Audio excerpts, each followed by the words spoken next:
काष्ठी संगमनी वसूनां चिकितुषी प्रथमा यज्ञियानां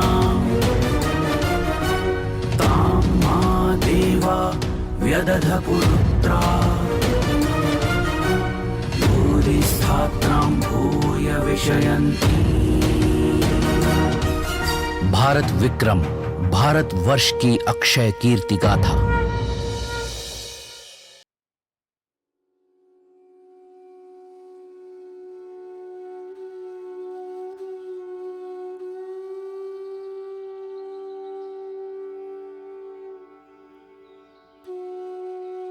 स्वामी, सत्य कहिए, आपको संसार में सर्वाधिक प्रिय कौन है? ये कैसा प्रश्न है देवी? क्यों? इस प्रश्न में क्या अनुचित है? यद्यपि मुझे भी इन पेड़ पौधों से प्रेम है, परंतु जिस प्रकार आप इनका ध्यान रखते हैं, इन्हें निहारते हैं, प्रतीत होता यही आपके परम प्रिय हैं।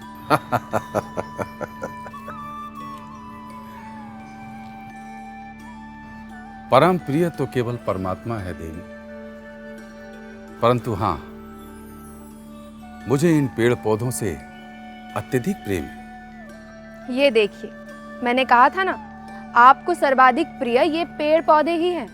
एक और परमात्मा और दूसरी ओर ये पेड़ पौधे। मैं तो कहीं हूं ही नहीं। ये आप क्या कह रही हैं देवी? आप तो मेरी अर्धांगिनी हैं। आप और मैं पृथक कहां? जहां तक इन पेड़ पौधों का प्रश्न है, यह उन परमात्मा की कृति है, अतः परमात्मा की भांति ये भी प्रिय है। और ये पेड़ पौधे ही क्यों, ये पृथ्वी, ये सूर्य, आकाश, जल, अग्नि, प्रत्येक तत्व और इन तत्वों से निर्मित ये संसार, सभी मुझे प्रिय है। नमस्कार। आपने अभी जिन्हें देखा वो महर्षि दधीचि और उनकी पत्नी सुवर्चा है। आपने देखा कि कैसे उन्होंने परमात्मा, परब्रह्म और संसार को समानता से देखने का भाव प्रकट किया। इस ज्ञान को हम और भी गहराई से जानेंगे आज के हमारे भारतीय ऋषि वैज्ञानिक महर्षि दधीचि के साथ, और देखेंगे कि कैसे उन्होंने इस लोक कल्याणकारी ज्ञान को संसार तक पहुंचाने के लिए अपना जीवन दांव पर लगा दिया। लेकिन सबसे पहले महर्षि दधीचि के नाम के रहस्य को जानने का प्रयास करते हैं। महर्षि दधीचि को वेदों में आथर्वण अर्थात अथर्वण का पुत्र भी कहा गया है। यास्क के मतानुसार इन्हें चिति और अथर्वा का पुत्र होने के कारण दधीचि नाम प्राप्त हुआ। शैव मतानुसार महर्षि दधीचि परम शिव भक्त थे, और एक समय जब दक्ष ने यज्ञ किया और उसमें शिवजी को नहीं बुलाया, तो इस बात का सर्वप्रथम विरोध करने वाले महर्षि दधीचि ही थे। यही कारण है कि वे दक्ष को दोष देने वाले या दक्ष का विरोध करने वाले अर्थात दधीचि कहलाए। वैदिक संदर्भों में उन्हें दध्यंश आथर्वण कहा गया है, परंतु महाभारत और पुराणों में वे महर्षि दधीचि के नाम से जाने जाते हैं। ग्रंथों में उनके नाम का भेद अवश्य है, परंतु उनके ज्ञान के विषय में कोई भेद नहीं। सत्य तो यह है कि महर्षि दधीचि उस प्रवर्ग विद्या और मधु विद्या के ज्ञाता थे, जिसको जानने के पश्चात कुछ भी जानना शेष नहीं रहता। मधु विद्या के विषय में कहा जाता था कि उसको जानने के पश्चात कुछ भी जानने को शेष नहीं रहता था। यही कारण है कि सभी को उस विद्या को जानने का आकर्षण था। अश्विनी कुमारों ने महर्षि दधीचि से कहा था कि जब भी वे इस विद्या को जान जाएंगे तो उसका ज्ञान अश्विनी कुमारों को अवश्य देंगे। तो बस आज वही बात याद दिलाने और मधु विद्या का ज्ञान लेने अश्विनी कुमार महर्षि दधीचि के पास पहुंचे।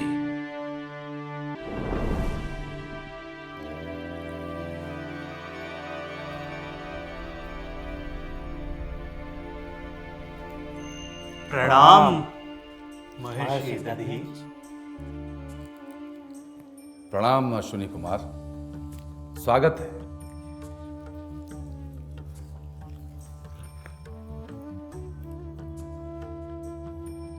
कहिए। हमें क्षमा कीजिएगा मुनिवर, हमने आपके ध्यान में बाधा उत्पन्न की। नहीं देव, देव चिकित्सकों का इस प्रकार मेरे आश्रम में आना अत्यंत शुभ है। वैसे भी मुझे ज्ञात है कि आपके आने के पीछे अवश्य कोई कारण है। निसंकोच आने का कारण कहिए। महर्षि, प्रतीत होता है कि दीर्घ अंतराल के कारण आपको विस्मृत हो गया है कि आपने हमें एक वचन दिया था। नहीं देव। हाँ मुनिवर, आपने कहा था आप मधुविद्या का ज्ञान प्राप्त कर हमें उसमें दीक्षित करेंगे। नहीं अश्विनी कुमार, विस्मृति का तो कोई कारण ही नहीं है। मुझे स्मरण है, परंतु मैं गुरु आज्ञा से बंधा हुआ। गुरु आज्ञा? कैसी गुरु आज्ञा महर्षि? यूं तो मेरा अस्तित्व महादेव की कृपा से है, वही मेरे गुरु हैं। परंतु प्रवर्ग विद्या और मधु विद्या का ज्ञान मुझे देवराज इंद्र से ही प्राप्त हुआ है, अतः उनकी आज्ञा मेरे लिए सर्वोपरि है। परंतु देवराज इंद्र की ऐसी कौन सी आज्ञा है जो आपको मधु विद्या का ज्ञान देने से रोक रही है? देवराज इंद्र का आदेश है कि मैं ये मधु विद्या का ज्ञान किसी को न दूं। इतना ही नहीं, यदि ये मैंने ज्ञान किसी को दिया तो वे मेरा सिर काट देंगे। ये न तो केवल अन्यायपूर्ण है वरन अनुचित है मुनिवर। गुरु आज्ञा पर प्रश्न करना अनुचित है अश्विनी कुमार, और मेरे लिए उनकी आज्ञा पर प्रश्न करना संभव न था। परंतु क्या मुनिवर? परंतु मेरे लिए यह भी संभव नहीं कि आप दोनों मेरे समक्ष शिष्य की भांति उपस्थित हो और मैं आपके प्रश्नों का उत्तर न दूं। आपका कथन सत्य है मुनिवर। मधुविद्या अविद्या और भ्रम के मेघों को चीरने वाली बिजली के समान है और उसका प्रसार आवश्यक है। हम केवल माध्यम हैं मुनिवर। यह संसार आपके समक्ष एक शिष्य की भांति नतमस्तक है और लोक कल्याण के लिए आपको अवश्य ही कोई उपाय खोजना होगा। एक उपाय है अश्विनी कुमार। देवराज ने जिस मुख से मधु विद्या का ज्ञान देना निषेध किया है, वो मुख ही परिवर्तित हो जाए। इंद्र जिस सिर को धड़ से अलग करने का कह रहे हैं, वो सिर ही ना रहे तो मैं मधु विद्या का ज्ञान दे सकता हूं, और यह कार्य केवल आपके द्वारा ही संभव है। हम करेंगे मुनिवर, परंतु क्या आप इसमें सहयोग कर पाएंगे? जैसा कि आपको भी ज्ञात है कि ये हमारे चिकित्सकीय जीवन का प्रथम प्रयोग होगा और इस प्रयोग के परिणाम विपरीत भी हो सकते हैं। हम आपके सिर को आपके धड़ से पृथक करेंगे और उसके स्थान पर एक अश्व का सिर लगाएंगे। संभव है कि आप जीवित ही ना रहें और संभव है आपको मधुविद्या का ज्ञान भी ना रहे। आप चिंता न करें देव, यदि हमारा उद्देश्य पवित्र है तो परिणाम भी शुभ ही होंगे। ये एक अनोखा चिकित्सकीय प्रयोग था, अंग प्रत्यारोपण यानी कि ऑर्गन डोनेशन, जो पहले कभी नहीं हुआ था। इसके परिणाम से ना तो अश्विनी कुमार परिचित थे और ना ही महर्षि दधीची, लेकिन फिर भी वे इस प्रयोग के लिए तैयार हो गए। महर्षि दधीची ने अश्व के सिर के साथ मधु विद्या का ज्ञान अश्विनी कुमारों को दिया, और यही कारण है कि मधु विद्या का एक नाम अश्वसिरस विद्या भी है। तो आइए महर्षि दधीची के साथ इस विद्या को जानने का प्रयास करते हैं। हे अश्विनो, मैं आपकी जिज्ञासा के वशीभूत होकर आपको मधु विद्या का ज्ञान देता हूं। इसे ध्यान से सुनिए। इयं पृथ्वी सर्वेषां भूतानां मधु, अस्यै पृथ्व्यै सर्वाणि भूतानि मधु। अर्थात ये पृथ्वी सारे जीवों का शहद है और सारे जीव इस पृथ्वी का शहद। यह रहस्य अत्यंत गूढ़ प्रतीत होता है मुनिवर। कृपया इसे स्पष्ट करें। हाँ प्रभु, पृथ्वी जीवों के लिए मधु है, ये समझ आता है क्योंकि वो जीवों का पोषण करती है। परंतु पृथ्वी के लिए जीव शहद कैसे? मधु कैसे उत्पन्न होती है? मधुमक्खियों द्वारा पुष्पों से पराग एकत्रित करने के पश्चात। अर्थात मधुमक्खियां मधु निर्मित करती हैं। और वो ऐसा क्यों करती हैं? जिससे कि वे इस मधु या शहद का प्रयोग अपने पोषण हेतु कर सकें। मधुमक्खियां मधु बनाती भी हैं और उसी से जीवित रहती हैं। यानी मधु मधुमक्खियों द्वारा निर्मित भी है और उनके पोषण का कारण भी है। इसी तर्क के साथ पृथ्वी को देखिए। पृथ्वी जीव जंतुओं को आश्रय और पोषण देती है, परंतु पृथ्वी का निर्माण हुआ क्यों? उत्तर है जीव जंतुओं के लिए। यदि जीव जंतु ना हो तो पृथ्वी का जन्म व्यर्थ है। यह पृथ्वी ही क्यों, यह सारा जगत जीव जंतुओं के लिए है। इस सामंजस्य और सह अस्तित्व का ज्ञान ही मधु विद्या का ज्ञान है। और यही वो मार्ग है जो आपको परम पुरुष, परमात्मा, परब्रह्म के ज्ञान की ओर ले जाता है। एक दूसरे पर निर्भरता के इस ज्ञान में परम पुरुष का स्थान कहां है? कहां नहीं है अश्विनो, कहां नहीं। परमात्मा परब्रह्म ने ब्रह्मांड का निर्माण किया और सभी जीवों को उत्पन्न कर स्वयं सूक्ष्म रूप में उनके शरीर में प्रवेश कर गए। इस प्रकार काया में शयन करने के कारण ही उनका नाम पुरुषय या पुरुष हुआ। यह पृथ्वी, जल, वायु, अग्नि, सूर्य, आकाश, चंद्र, विद्युत, सत्य और आत्मा, इन सभी का संसार से एक अभिन्न संबंध है। वही है परमात्मा, परम पुरुष। ये जान लीजिए, मानव प्रकृति के साथ सह अस्तित्व का सम्मान करेगा तो परम पुरुष, परब्रह्म की या उसके परम तत्व के ज्ञान की प्राप्ति स्वतः ही हो जाएगी। परंतु यह तभी संभव है जब इस ज्ञान को जानने के साथ साथ इसे जीवन में भी उतारा जाए। यहां हम महर्षि दधीचि के इस कथन को सत्य होते देख रहे हैं। कहने को महर्षि दधीचि को मधु विद्या का ज्ञान इंद्र ने दिया था, परंतु इसे जीवन में महर्षि दधीचि ही उतार पाए।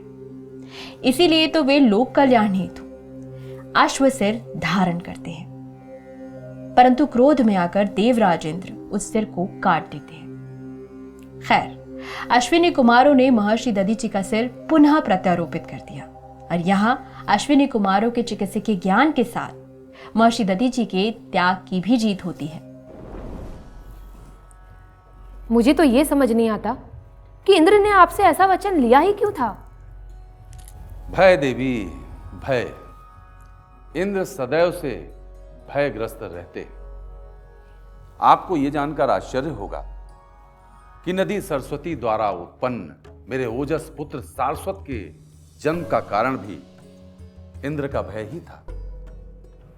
पुत्र सारस्वत के जन्म का कारण देवराज इंद्र का भय, वो कैसे? उस समय मैं भीषण तपस्या कर रहा था। इंद्र मेरे तप से भयभीत हो गए और उन्होंने अपनी विश्वास पात्र अप्सरा अलम्बुशा को मेरा तप भंग करने के लिए भेजा। तो क्या अलम्बुशा आपका तप भंग करने में सफल हुई? हां देवी सुवर्चा, मैं स्वीकार करता हूं। अल्पकाल हेतु ही सही अलम्बुशा ने मुझे पथभ्रष्ट किया, परंतु उस समय नदी सरस्वती मेरी सहायक बनी और उन्होंने मेरे ओज को संभाला। उसी ओज से सारस्वत का जन्म हुआ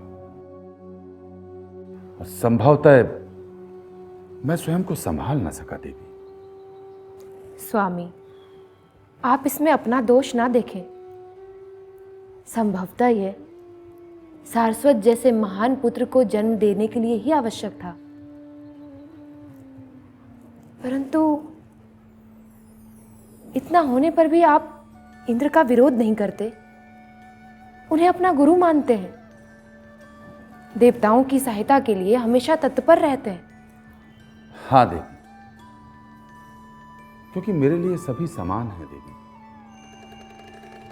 मैं मानता हूं कि देवता, मानव, जंतु, वृक्ष सभी में परम पुरुष का वास है और इनकी सेवा उस परब्रह्म की सेवा है। मैं इतना ही कहूंगा देवी कि मेरे गुरु सदाशिव हैं, जो मुझे इस जगत को समान भाव से देखने की दृष्टि प्रदान करते हैं। आज हमने महर्षि दधीचि के त्याग के एक प्रसंग को जाना, लेकिन अभी उनके त्याग के उस प्रसंग को जानना शेष है जहां उन्होंने लोक कल्याण हेतु अपना जीवन दान कर दिया। जो देवराज इंद्र क्रोध में आकर उनका सिर काट देते हैं, उन्हीं देवराज इंद्र के लिए क्यों और कैसे महर्षि दधीचि अपना जीवन दान करेंगे, जानेंगे लेकिन अगले अंक में। तब तक के लिए जुड़े रहिए और देखते रहिए भारतीय ऋषि वैज्ञानिक केवल भारत विक्रम पर। अभी के लिए नमस्कार।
राष्ट्री संगमनी वसूनां चिकितुषी प्रथमा यज्ञियानां तां मा देवा व्यदध पुरुत्रा भूरिस्थात्रां भूय विषयन्ति। भारत विक्रम भारतवर्ष की अक्षय कीर्ति गाथा।